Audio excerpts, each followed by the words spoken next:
Pride and Prejudice, Chapter 61.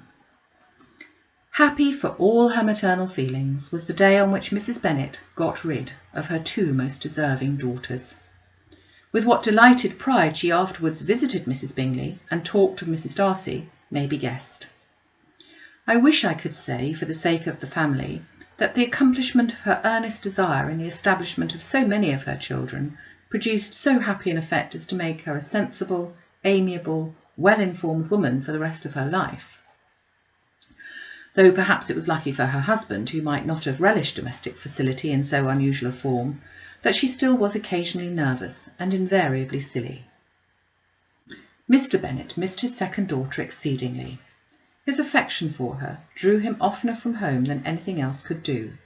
He delighted in going to Pemberley, especially when he was least expected. Mr. Bingley and Jane remained at Netherfield only a 12-month. So near a vicinity to her mother and Meryton relations was not desirable, even to his easy temper or her affectionate heart. The darling wish of his sisters was then gratified.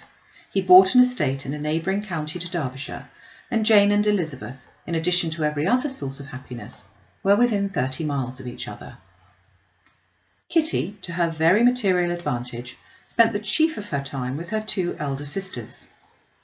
In society so superior to what she had generally known, her improvement was great.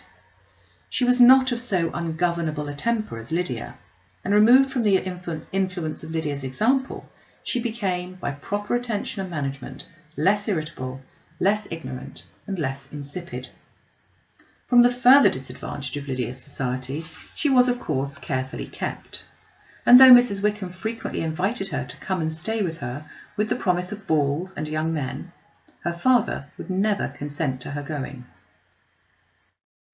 Mary was the only daughter who remained at home, and she was necessarily drawn from the pursuit of accomplishments by Mrs. Bennet's being quite unable to sit alone.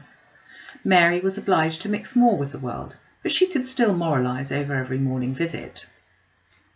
And as she was no longer mortified by comparisons between her sister's beauty and her own, it was suspected by her father that she submitted to the change without much reluctance.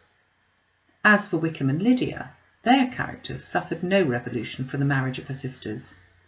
He bore with philosophy the conviction that Elizabeth must now become acquainted with whatever of his ingratitude and falsehood had before been unknown to her, and in spite of everything, was not wholly without hope that Darcy might yet be prevailed upon to make his fortune.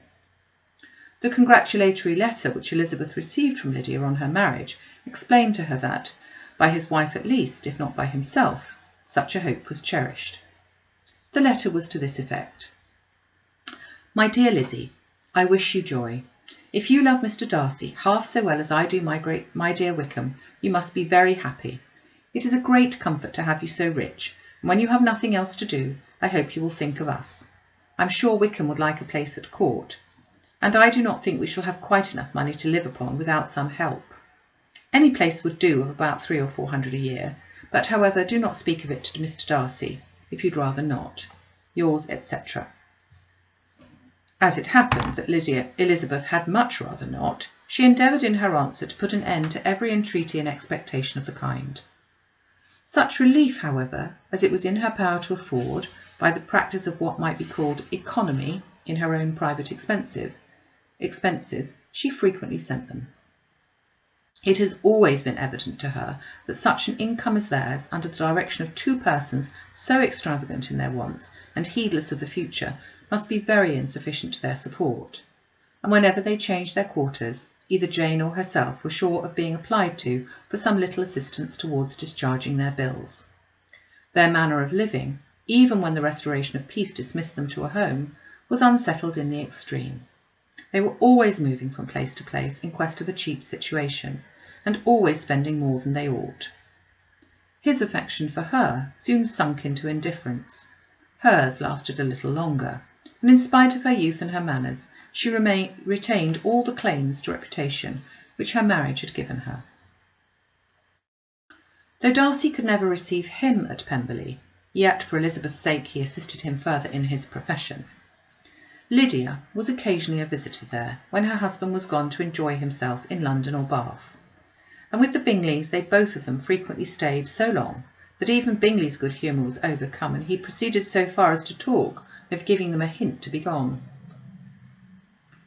Miss Bingley was very deeply mortified by Darcy's marriage, but as she thought it advisable to retain the right of visiting Pemberley, she dropped all her resentment, was fonder than ever of Georgiana, almost as attentive to Darcy as heretofore, and paid off every arrear of civility to Elizabeth. Pemberley was now Georgiana's home, and the attachment of the sisters was exactly what Darcy had hoped to see. They were able to love each other, even as well as they intended.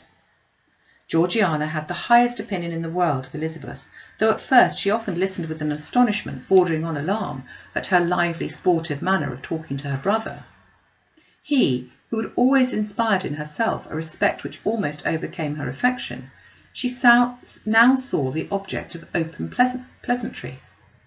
Her mind received knowledge which had never before fallen in her way. By Elizabeth's instructions, she began to comprehend that a woman may take liberties with her husband, which a brother will not always allow in a sister more than 10 years younger than himself. Lady Catherine was extremely indignant on the marriage, and as she gave way to all the genuine frankness of her character in her reply to the letter which announced its arrangement, she sent him language so very abusive, especially of Elizabeth, that for some time all intercourse was at an end.